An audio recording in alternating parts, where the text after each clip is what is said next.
Assalamualaikum warahmatullahi wabarakatuh. Nah, jumpa lagi bersama saya Azura Raihani Satifah Damani.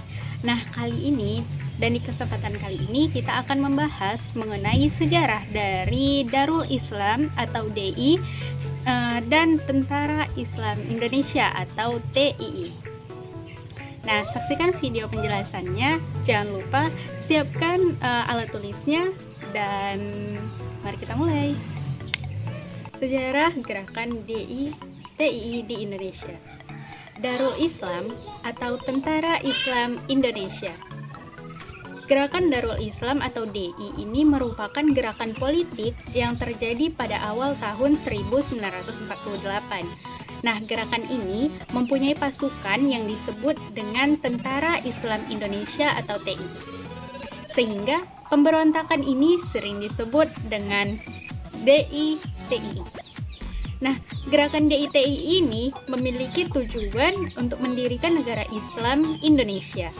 Nah, pemberontakan DI-TII ini merupakan salah satu pemberontakan yang tersulit yang pernah dihadapi Indonesia. Nah, bagaimana penyebab dan timbulnya gerakan DI-TII ini? Nah, gerakan DI-TII ini disebabkan karena adanya penolakan yang terjadi karena hasil dari perundingan Renville. Nah, sehingga kekuatan politik dari Republik Indonesia harus meninggalkan wilayah Jawa Barat yang dikuasai oleh Belanda pada masa itu. Nah, TNI ini harus mengungsi ke daerah Jawa Tengah yang dikuasai oleh Republik Indonesia. Tidak semua komponen bangsa menaati isi dari perjanjian Renville yang telah dibuat. Nah, yang dirasakan sangat merugikan bangsa Indonesia ini sendiri. Kemudian salah satunya yang tidak menaati itu yakni SM Kartosuwiryo. Suwiryo beserta para pendukungnya ini kemudian pada tanggal 7 Agustus 1949 ia memproklamasikan berdirinya negara Islam Indonesia atau NII. Nah, di sini gerakan Darul Islam yang didirikan oleh Kartosuwiryo ini mempunyai pengaruh yang cukup luas. Pengaruhnya sampai ke daerah Aceh yang dipimpin oleh Daud Baruh dan Jawa Tengah hingga ke Brebes dan juga Tegal yang dipimpin oleh Amir Fatah dan Kiai Somolangu di Kebumen. Kemudian hingga ke Kalimantan Selatan yang dipimpin oleh Ibnu Hajar dan sampai ke Sulawesi Selatan dengan tokohnya yakni Kahar Muzakkar. Nah, selanjutnya kita membahas mengenai sejarah dari pemberontakan DI-TII. Nah, pemberontakan Darul Islam atau Tentara Islam Indonesia di Jawa Barat dipimpin oleh Sukarmaji Marijan Kartosuwiryo atau SM Kartosuwiryo di tanggal 7 Agustus 1949. Nah, pada masa pergerakan nasional, Kartosuwiryo ini merupakan tokoh pergerakan Islam Indonesia yang cukup disegani. Nah, selama pendudukan Jepang, Kartosuwiryo ini menjadi anggota dari Masyumi. Nah, bahkan ia terpilih sebagai komisaris di Jawa Barat, merangkap menjadi sekretaris 1. Nah, di dalam kehidupannya, Kartosuwiryo ini mempunyai cita-cita untuk mendirikan negara Islam Indonesia. Nah, untuk mewujudkan cita-citanya ini, Kartosuwiryo ini mendirikan sebuah pesantren di Malangbong, Garut, yaitu pesantren Sufah. Nah, pesantren Sufah ini selain menjadi tempat untuk menimba ilmu keagamaan, pesantren ini juga dijadikan sebagai tempat untuk latihan kemiliteran Hizbullah dan juga Sabilillah. Lalu dengan pengaruhnya ini, Kartosuwiryo ini berhasil mengumpulkan banyak pengikut yang kemudian dijadikan sebagai bagian dari pasukan Tentara Islam Indonesia atau TII. Dengan demikian, kedudukan Kartosuwiryo ini pun menjadi semakin kuat. Lalu, sejalan dengan hal ini, pada tahun 1948, pemerintah Republik Indonesia ini menandatangani Perjanjian Renville yang mengharuskan pengikut Republik Indonesia ini mengosongkan wilayah di daerah Jawa Barat dan pindah ke daerah Jawa Tengah. Kemudian hal ini dianggap oleh Kartosuwiryo sebagai bentuk pengkhianatan pemerintah Republik Indonesia terhadap perjuangan-perjuangan yang telah dilakukan oleh rakyat Jawa Barat. Nah, bersama lebih kurang 200 pengikutnya yang terdiri dari Laskar Hizbullah dan juga Sabilillah, Kartosuwiryo ini pun menolak untuk hijrah dan mulai merintis gerakan mendirikan Negara Islam Indonesia atau NII. Lalu atas gerakan ini, pemerintah Indonesia itu berusaha untuk menyelesaikan persoalan yang telah terjadi ini dengan cara damai, dengan cara membentuk sebuah komite yang dipimpin oleh Nasir sebagai ketua masyumi. Namun komite ini tidak berhasil merangkul kembali Kartosuwiryo ke pangkuan Republik Indonesia. Nah, karena itu pula pada 27 Agustus 1949, pemerintah ini secara resmi melakukan operasi penuntasan gerombolan DITII yang disebut dengan Operasi Baratayuda. Nah, kita lanjutkan sebab umum dari pemberontakan DITII di Jawa Barat. Nah, yang pertama itu karena adanya kekosongan kekuasaan yang ada di Jawa Barat pada masa itu. Kemudian Kartosuwiryo dan juga rakyat menolak kalau Jawa Barat itu diserahkan kepada Belanda dengan cara begitu saja. Lalu adanya rasa tidak puas dengan keputusan atas perjanjian yang mengharuskan TNI keluar dari daerah kantong dan masuk ke wilayah Republik Indonesia. Nah, kemudian tujuan dari adanya pemberontakan DITII di daerah Jawa Barat.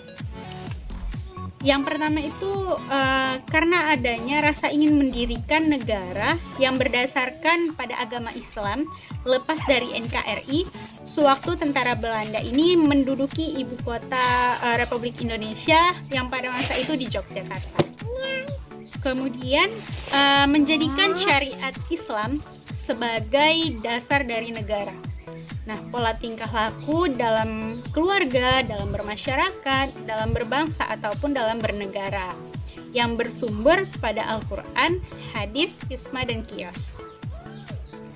Kemudian, pemerintah juga bergerak dan juga berupaya untuk mengatasi pemberontakan DITII di Jawa Barat. Dan upaya-upaya pemerintah ini yakni adanya upaya untuk pemusnahan yang dilakukan oleh pemerintah Republik Indonesia sendiri.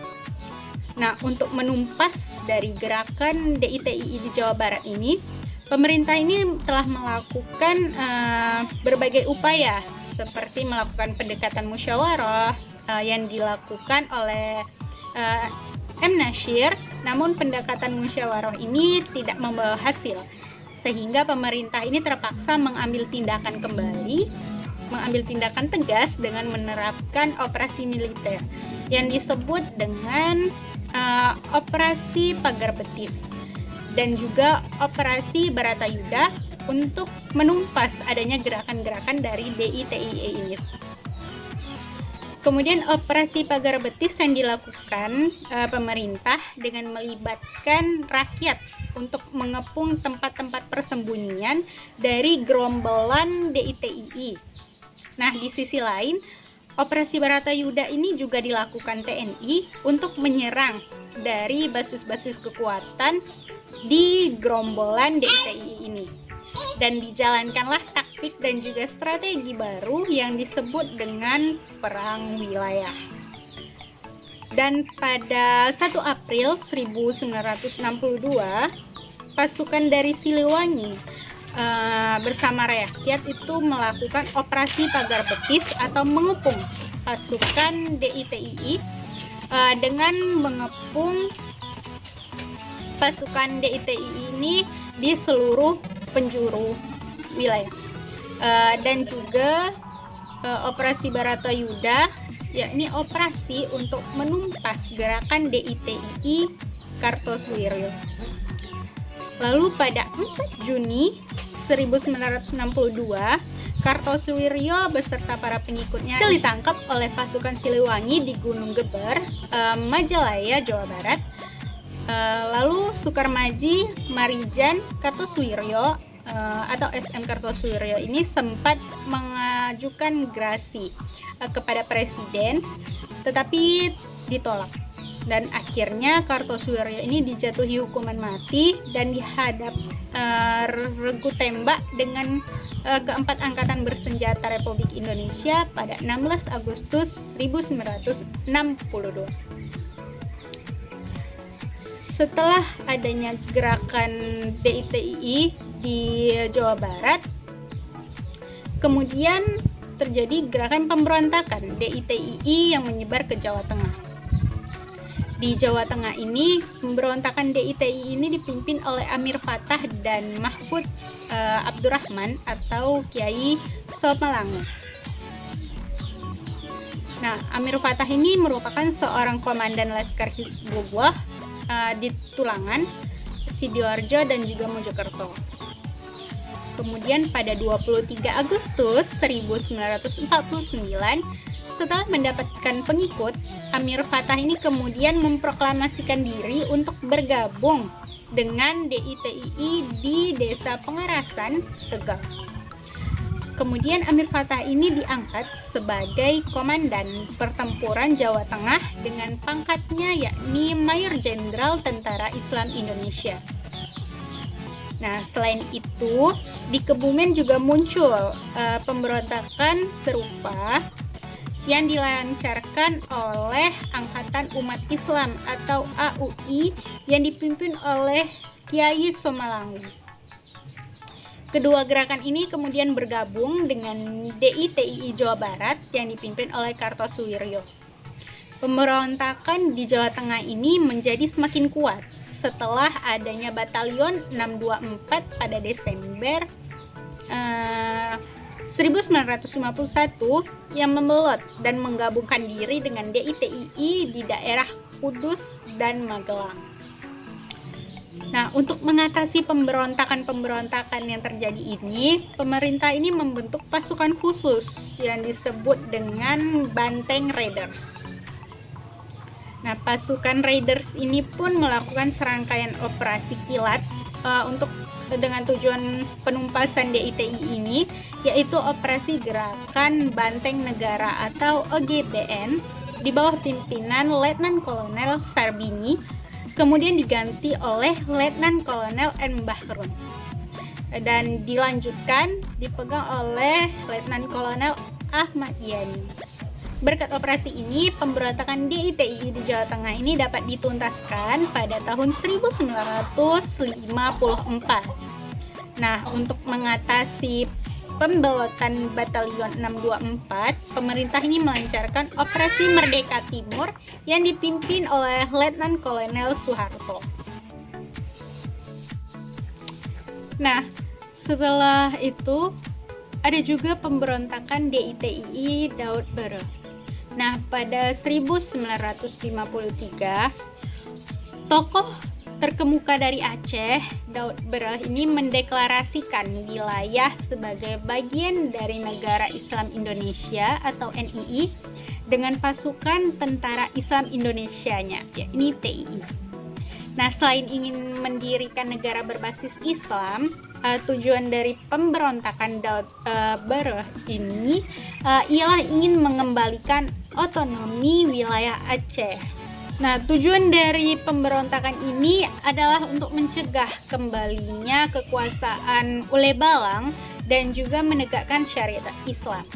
Nah, Ule Balang ini merupakan pemimpin adat sebelum masa kemerdekaan Indonesia terjadi. Nah, selanjutnya yakni pemberontakan DITII Ibnu Hajar. Nah, Ibnu Hajar ini memimpin pemberontakan DITII pada tahun 1950 di wilayah Kalimantan atas pengaruh kuat dari Kartosuwiryo pastinya. Nah, tujuan pemberontakan ini berbeda dengan dua pemberontakan sebelumnya, yakni ingin menyalurkan aspirasi rakyat yang dianggap menjadi nomor 2 oleh pemerintah dari Orde Lama. Nah, pada tahun 1965, pemberontakan ini berhasil dipadamkan oleh TNI Angkatan Darat hingga membuat Ibnu Hajar ini menyerah. Kemudian ada pemberontakan DITII Kahar Muzakkar.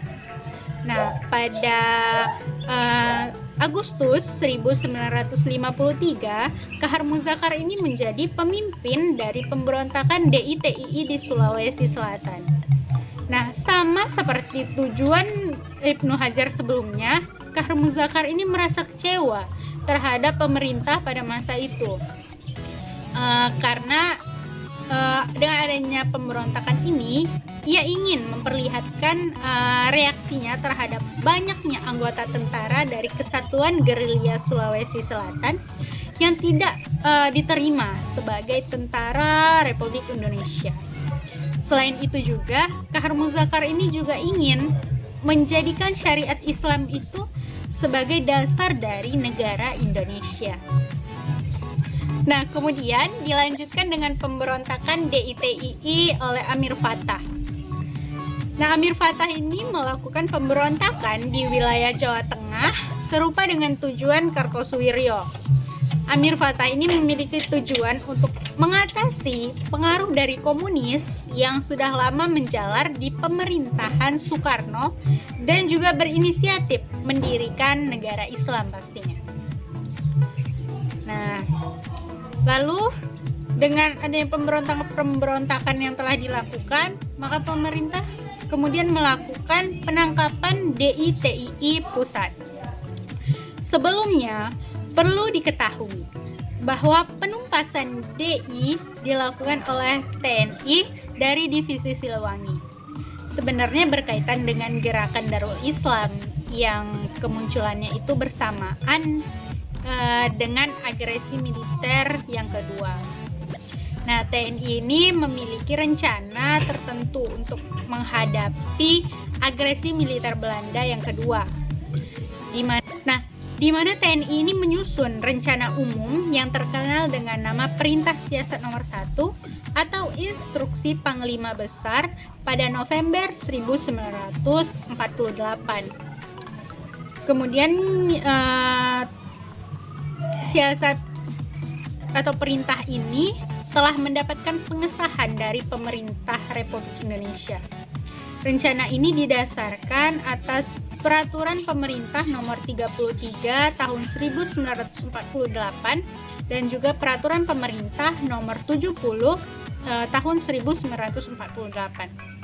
Nah, gerakan TNI ini atas perintah ini dikenal dengan sebutan Wingate TNI. Dan berkaitan dengan hal ini, Divisi Siliwangi juga memulai gerakan Wingate-nya pada tanggal 19 Desember 1948 setelah mendengar perintah kilat dari Panglima Besar Sudirman yang merupakan perintah bergerak menyusun dari Westlake di tempat-tempat dalam siasat nomor 1 setelah seperti yang telah disinggung di muka, yakni yang pertama, cara perlawanan, bahwa kita itu tidak lagi akan melakukan pertahanan linier. Yang kedua ini melakukan siasat atau politik bumi hangus, lalu melakukan pengungsian atas dasar politik dan non-kooperasi. Dan yang terakhir itu pembentukan Wegkreis. Nah, perintah kilat ini pun disambut dengan gembira oleh anak-anak Siliwangi yang bagaimanapun juga sudah sangat merindukan kampung halamannya di Jawa Barat. Letnan Kolonel Daan Yahya, kepala staf dari divisi ini, segera pergi ke istana untuk melaporkan bahwa Siliwangi ini akan memulai gerakannya kembali ke Jawa Barat sebagaimana yang telah ditentukan dalam Perintah Siasat Nomor 1. Kemudian TNI Divisi Siliwangi ini memulai long march-nya berpindah dari Jawa Tengah ke Jawa Barat. Hal ini kemudian dianggap oleh pihak Kartosuwiryo sebagai ancaman bagi kelangsungan dan juga cita-cita Kartosuwiryo untuk membentuk negara Islam. Maka pasukan tersebut harus dihancurkan agar tidak memasuki daerah Jawa Barat. Pada 25 Januari 1949 terjadi kontak senjata untuk yang pertama kalinya antara pihak dari TNI Divisi Siliwangi dengan Tentara Islam Indonesia. Bahkan pada akhirnya terjadi perang segitiga antara DITI, TNI, dan juga tentara Belanda. Nah, pemimpin dari Masyumi sendiri, Muhammad Nasyir, yang menjadi Menteri Penerangan dalam Kabinet Hatta pada 29 Januari sampai awal Agustus 1949. Ia berusaha untuk menghubungi Kartosuwiryo melalui sepucuk surat pada 5 Agustus 1949. Hal ini dilakukannya sebagai upaya untuk mencegah adanya timbul keadaan yang semakin buruk karena waktu yang berlarut-larut. Bahkan banyak orang-orang yang tidak berdosa itu juga tewas pada pertikaian ini. Lalu Muhammad Nasyir juga membentuk sebuah komite yang dipimpin oleh dirinya sendiri pada September 1949 sebagai upaya kedua untuk mengatasi hal yang sama, namun sekali lagi ia gagal. Operasi untuk menumpas gerakan DITI dimulai pada 27 Agustus 1949. Operasi ini menggunakan taktik pagar betis yang dilakukan dengan menggunakan tenaga rakyat yang berjumlah ratusan ribu untuk mengepung gunung tempat gerombolan bersembunyi. Nah, lalu taktik ini bertujuan untuk mempersempit ruang gerak dari pasukan DITI. Selain itu juga dilakukan operasi tempur Baratayuda dengan sasarannya menuju basis pertahanan dari DITI ini. Walaupun demikian, operasi dari penumpasan ini memakan waktu yang cukup lama. Pada 4 Juni 1962, Kartosuwiryo ini terkurung dan berhasil ditangkap di Gunung Geber di daerah Majalaya oleh pasukan Siliwangi, yang kemudian ia pun diberi hukuman mati. Nah, teman-teman, sekian penjelasan dari saya. Semoga bermanfaat dan dapat menambah ilmu pengetahuan kita. Saya juga mohon maaf apabila ada kesalahan kata atau penyebutan nama, gelar, dan hal lainnya yang terjadi dalam video ini, karena kita di sini sama-sama belajar. Dan semoga kedepannya bisa menjadi lebih baik lagi. Saya ucapkan terima kasih kepada teman-teman yang udah dari tadi pantengin dan juga ngikutin kita pada hari ini belajar mengenai DITI di Indonesia. Nah, sekian. Wassalamualaikum warahmatullahi wabarakatuh. Sampai jumpa di video-video pembahasan sejarah selanjutnya.